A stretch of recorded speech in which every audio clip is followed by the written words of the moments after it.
Do you want to start? Yeah, let me start.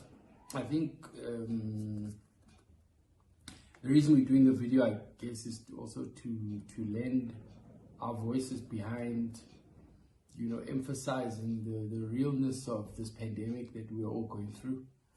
And I guess, in essence, to say, I tested positive for COVID just over 2 weeks ago.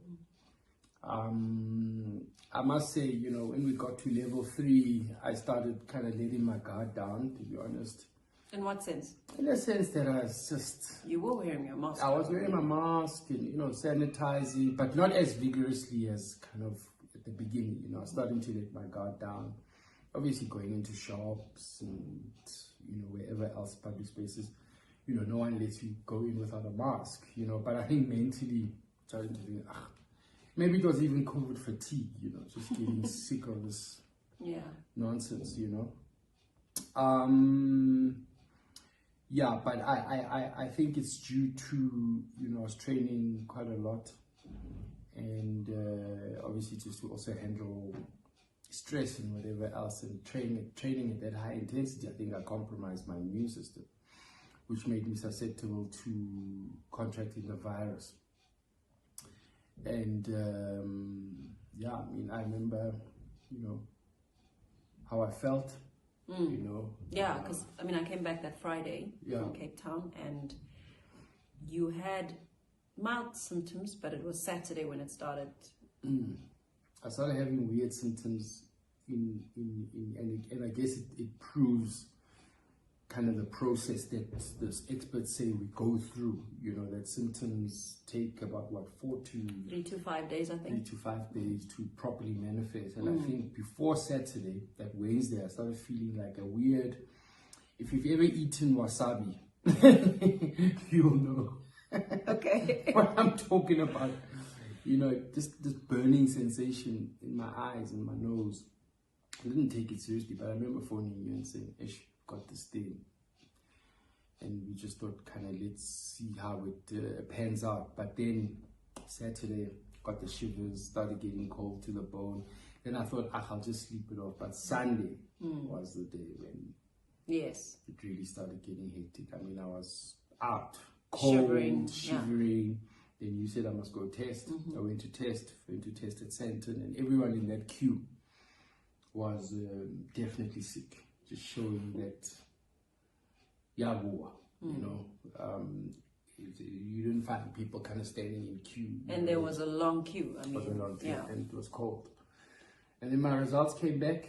Yeah, so yes. So you got your results. You tested on Sunday, and you got your results on Tuesday.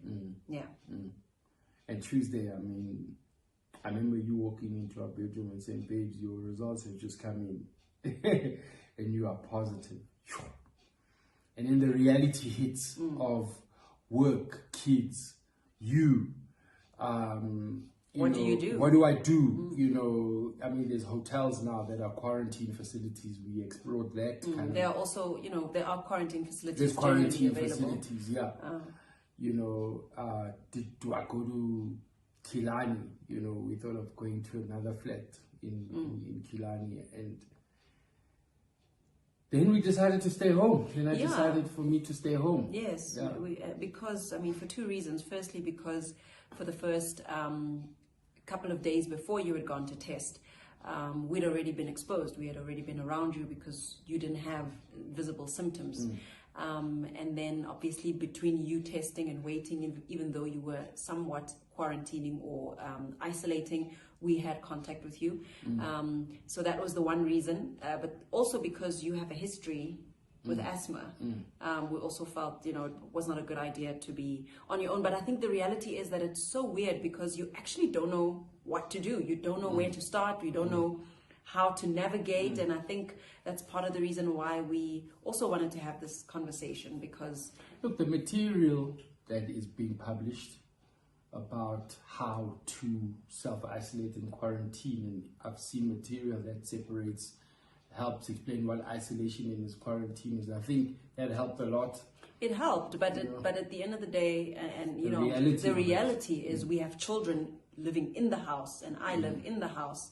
You have to eat. I need to have some kind of contact with you to get your food and whatever it is that you need to you. And that was the reality that I think maybe we can explore at a later stage. Look, I stayed in my bedroom for 14 days. Yes. You know, and the thing is, you lie in bed. I mean, my temperature registered 40.5 for 2 days. 2 days in a row. I was sweating, cold.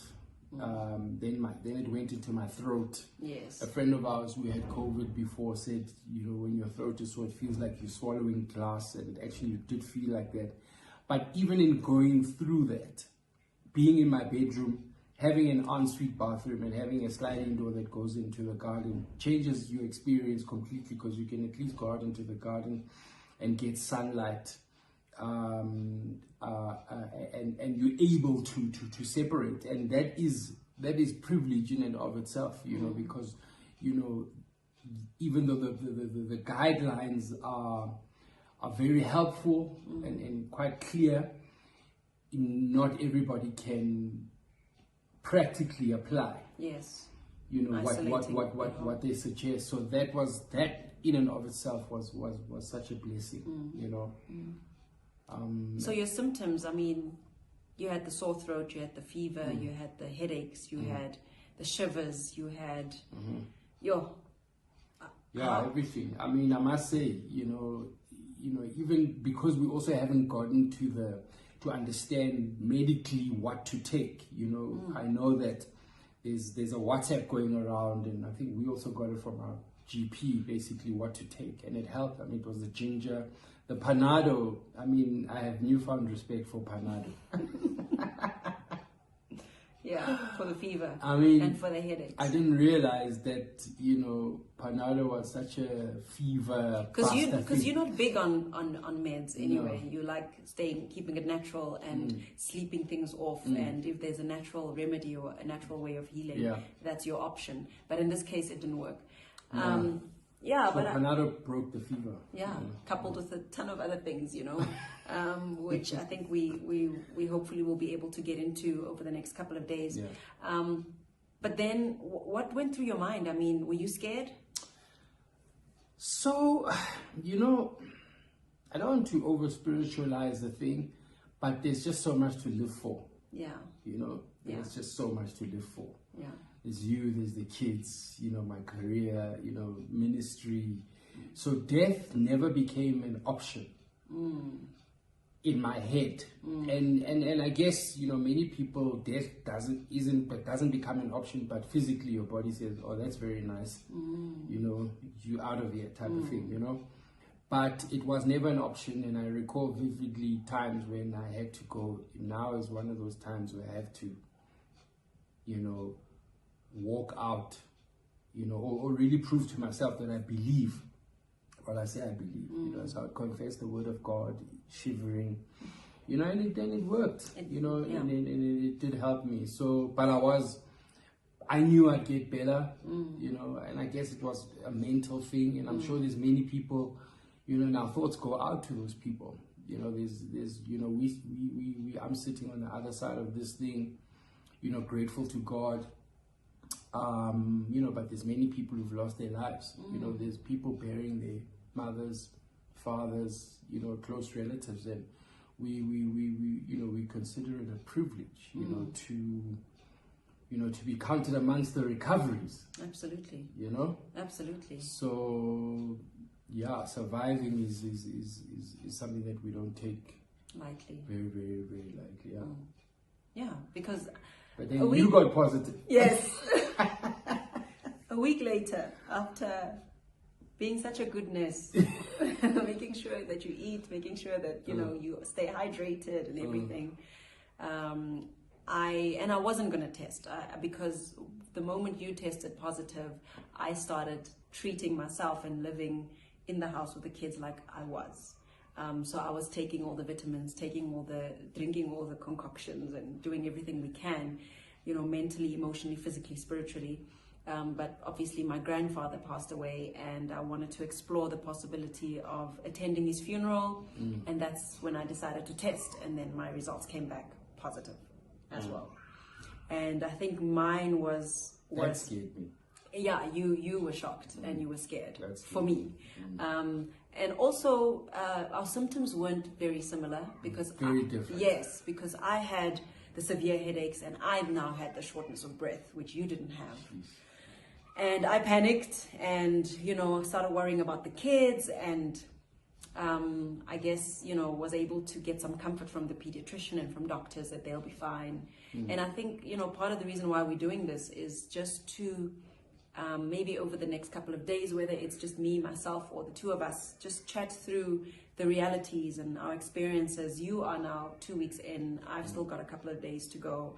But I realized that for me, what I've realized about COVID is that it's such a mental fight. That there's so much mental strength that one has to practice. Well, there's so much unknowns. There's so much unknowns about this thing that, you use anything in your arsenal to defend it. Even Klonyana, ginger, panado, mental strength. You know what I'm saying? Yes. So, when you say it's a mental thing, it's like, what can I draw from to get me through this? Yes. And I mean, part of also why we're doing this video is, like you said, to first of all emphasize the reality that COVID is real. That there still are people who believe that this is not a real thing and that it's not happening. But I experience the symptoms physically, so I know that it's real. You experience the symptoms physically, but there's also the reality that yes, people have lost their lives, and it's heartbreaking to know that people have lost their lives. But people have also survived, and that we have to spread hope. That it's beatable in a sense. And, I've since gone to, today, actually, to the hospital, just to literally get a checkup, if you will. I did an ECG, I did bloods to kind of check my viral load. Cardiac, bloods that kind of assist in checking, how you doing cardiacally.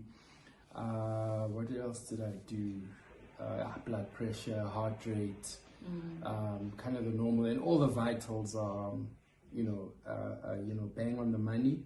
However, there is still, viral counters that show that this thing kind of still leaves some remnants that you don't kind of fully get back into life as per usual. Immediately. Immediately you gradually get back into it, because I'm just dying to train. Of course. I'm dying to train. I'm dying to run, but I've been cleared, and I'm healthy, and literally it's such a blessing to be sitting here 2 weeks on, thinking back to those days when I was curled up in my bed, and now I'm sitting here and I'm kind of living to tell the tale. Yeah. Yeah. Sure. Okay, so I think over the next couple of days, what I was able to draw from was hearing and listening to other people's stories. And so I think I'm going to try to the best of my ability to continue sharing. And I guess if anyone has questions, ask questions. But just sharing our experience or my experience. I've still got a couple of more days, but I'm grateful that we sort of on the other side of it, that the worst is over in terms of our symptoms, and we're grateful for that. Please stay safe. Still continue, sanitize, wash hands, masks, like all that stuff. Those of you who've had the privilege of, I wouldn't call it a privilege, but the opportunity to go into a hospital and see how crazy it is. It's crazy. I used to hear these reports, people telling us, and you're thinking, but it's still, you go into a hospital and you actually see how crazy it is for those healthcare professionals. People are coming in a dime a dozen, and what's even frightening is when you walk in, the symptoms that you hear about on TV and in the media, you see them point blank in people's eyes, and you see the fear in people's eyes. And this is not to be a prophet of doom, and to instill fear, but it's to really take this seriously, because, the sooner we take it even more seriously than we have been, you know, in some spaces, it's the sooner we can get back to normal.